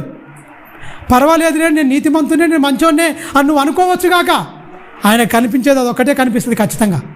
అంతమంది భోజనశాల కిక్కిడిచిపోతుంటే ఎవరు కనపడదా? ఒక్కడు. అంతమందిలో మనం చూడలేము. ఎవడేంటో ఏం కదో మనకు తెలియదు. చాలామంది ఉన్నారు కదా అని ఆయన కనబడని స్పష్టమేమని ఉంటుందా? మన హృదయాలు మాసిపోయినాయి తెలుసా? మన హృదయాలు మాసిపోయినాయి. మన హృదయానికి, అంతరంగానికి గుణమనే అక్షయమైన అలంకరణ లేదు. అందుకని ఏమంటుడు? స్నేహితుడా, పెళ్లి వస్త్రం ఏమైంది? ఆ గుణమనే అక్షయమైన అలంకరణ ఏమైంది? ఆ నీతి క్రియలు, పరిశుద్ధ నీతి క్రియల ఆ వస్త్రము ఇచ్చాను కదా. ప్రకాశమానమైన వస్త్రం ఏది? నిర్మలమైన వస్త్రం ఏది? ఏం చేసినావు? మౌని అయితే అక్కడ ఏం చేయలేదు తెలుసా? అందుకనే జననం మరణం మధ్యన ఉన్న జీవితకాలం మనకి ఇచ్చిన సమయం. ఎంతవరకు దేవుని గురించి బతకాలో అంతవరకు ఖచ్చితంగా బతకాలి. కష్టాలా వస్తాయి, బాధలా వస్తాయి, శరీర పెడుతుంది ఖచ్చితంగా. కానీ నీ ఆత్మ నరకంలో పోతందుకు మాత్రం ఖచ్చితంగా నీకు గురించి బహుమానం ఎదురు చూస్తుంది ఖచ్చితంగా. కష్టాల్లో, కన్నీళ్ళలో కదిలిపోవద్దు అసలే. ఎన్ని ఇబ్బందులు వచ్చినా, ఎంత బాధ వచ్చినా దేవుని మాత్రం మరవద్దు. ఎందుకంటే మనం అనుకుంటే ఈ లోకానికి వచ్చిన వారం కాదు, మనం బతకాలనుకుని ఈ లోకంలో బతికే వారం కాదు. ఉండాలనుకుని మొత్తం జననం మరణం, జీవ మరణములు ఎవరి వశంలో ఉన్నాయి? పరమాత్మ వశంలో ఉన్నాయి. మీరు గమనించండి. ఎందుకంటే ఆ కింది వచ్చిన దైతే బాధ అనిపిస్తుంది చూడండి. మౌనంగా అయిపోయినాడు. స్నేహితుడా అని పిలుస్తున్నాడు. పెళ్లి వస్త్రం లేకుండా నువ్వుకేలాగు వచ్చితివి? అంతటా రాజు వీని కాళ్ళు చేతులు కట్టి వీని వెలుపడ చీకటిలోనికి త్రోసివేయండి. చీకటిలోనికి తోసివేయండి. అక్కడ ఏడుపును పండ్లు కొరుకుట. ఎక్కడ? ఎందుకంటే యేసుక్రీస్తు వచ్చింది. అల్లకు భయంకరమైన ఏడుపు పండ్లు కొరుకుటకు వెళ్ళకూడదని కదా ప్రాణం పెట్టింది. ఆయనలో ఉన్న సద్గుణాలు ధరించుకోవాలని కదా మానవాత నరరూపిగా ఈ లోకానికి వచ్చి ఎలా బతకాలో చూపించింది. ఆయన మాట ఏమంటారు కన్నా, మోహపు చూపు చూసి ప్రతివాడు ఉండద్దు, చూపుల్లో కూడా మోహం ఉండొద్దు, మోహపు చూపు ఉండొద్దు. దయనే ఉండాలి, దయగల మాటలే ఉండాలి. ఎందుకంటే కక్షలు కార్పణ్యాలు ఎందుకు? ఎవ్వరి మీద ఆవగింజంతా కూడా మనకు ఉంటే ఉండొద్దండి. ఏది ఉన్నా ఇక్కడనే అవన్నీ ఉంటే ఒప్పుకొని వదిలిపెట్టి దేవుని దగ్గర చూసుకొని వదిలేసేయాలి అంతే. ఏ క్షణములు వెళ్ళిపోతామో మనకు తెలియదు. నిన్ననే ఫోన్ చేసింది మనం బోడసారి. పోయినసారి మా పెద్దమ్మ చనిపోతే నేను మా అల్లుడు వెళ్ళినాం, వెంటనే ఇద్దరం వెళ్ళినాం. కలిసిండు, బామ్మారిది ఇట్లా అయిపోయినామిందా, ఇవి మంచిగా ఉంటే ఆయన నేను కలిసి పనిచేసినాం. ఒకసారి కట్టగొట్టగిన పోయినప్పుడు వచ్చిండు బావ అయితే నాకు బోడసారి హార్ట్ అటాక్ వచ్చిందో చనిపోయింది. హాస్పిటల్కి పోయినట్టు అంతే. అయ్యో అయ్యో ఏమైంది ఏమైంది ఏమైంది అనక నొప్పిలేస్తుందనట. ఆడికి పోగానే కథ మంచిగా మాట్లాడాడు.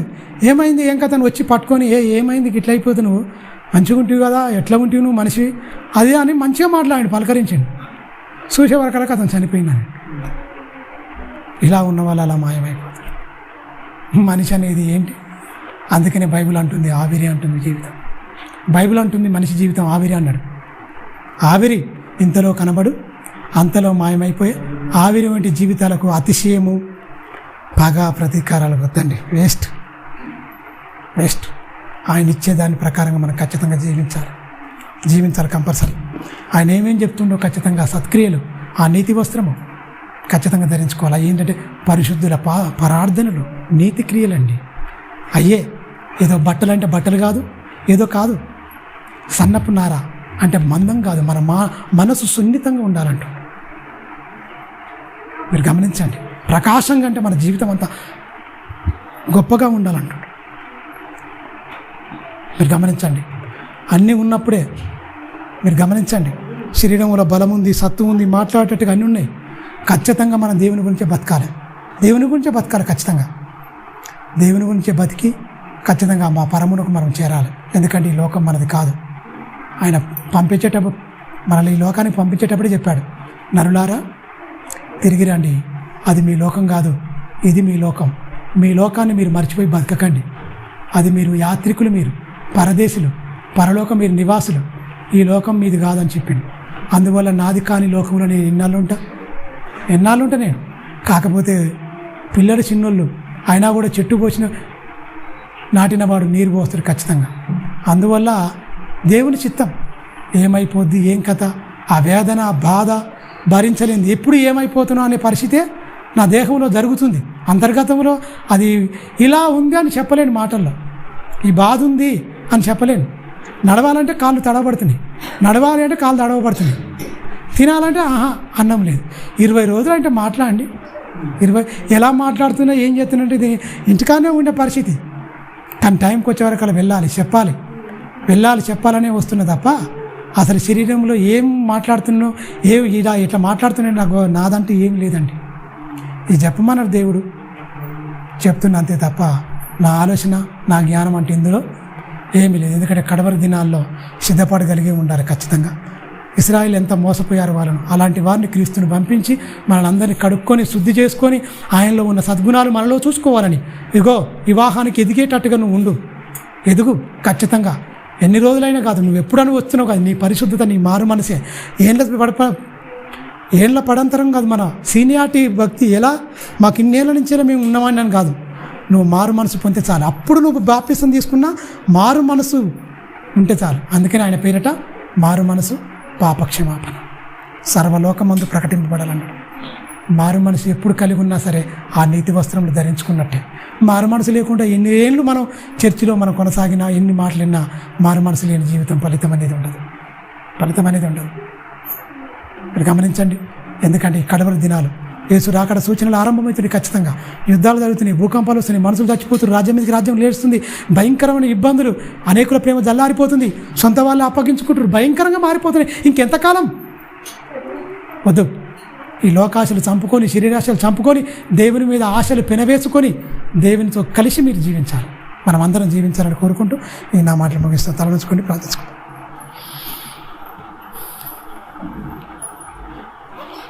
పరిశుద్ధుడా, మహోన్నతుడా, గొప్ప తండ్రి, నీ ఘనమైన శ్రేష్టమైన నామానికి కృతజ్ఞత స్తుతులు స్తోత్రములు చెల్లిస్తున్నాం తండ్రి. ఇశ్రాయేలు ఎంత భయంకరంగా మారిపోయారో తండ్రి. నీ నిబంధన గ్రంథాన్ని చదువుతుంటూ, లేచినప్పుడు, కూర్చున్నప్పుడు, పండుకున్నప్పుడు, తోపుంటూ, నడిచేటప్పుడు నా మాటలు అభ్యసించాలి, నేర్చుకోవాలి అంటే వాళ్ళు నీ మాటలు నేర్చుకోలేగా తండ్రి, అబద్ధములు ఆడడానికి అభ్యాసం చేసుకున్నారు. విల్లును వంచినట్లు వాళ్ళ నాలుకలను వంచారు.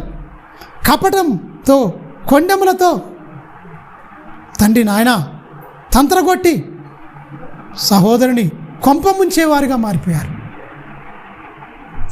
అలాంటి వారిని చూసి వేదనతో, బాధతో నీ కుమారుడైన క్రీస్తుని లోకానికి పంపించి మహిమ దేహాన్ని విడిచి మట్టి దేహాన్ని ధరించుకొని 33.5 సంవత్సరాలు ఈ లోకంలో బ్రతికి ఎలా బ్రతకాలి, ఎలా మాట్లాడాలి, ఎలా చూడాలి, కళ్ళు ఎలా చూడాలి, చెవులు ఏం వినాలి, నోరు ఏం మాట్లాడాలి, పాదాలు ఎక్కడికి వెళ్ళాలి, చేతులతో ఎలాంటి సత్క్రియలు చేయాలో అని తండ్రి నీ కుమారుడైన క్రీస్తును తండ్రి మాదిరిగా తండ్రి ప్రపంచ మనుషులందరికీ ఒక రోల్ మోడల్గా చూపించావు కదా తండ్రి.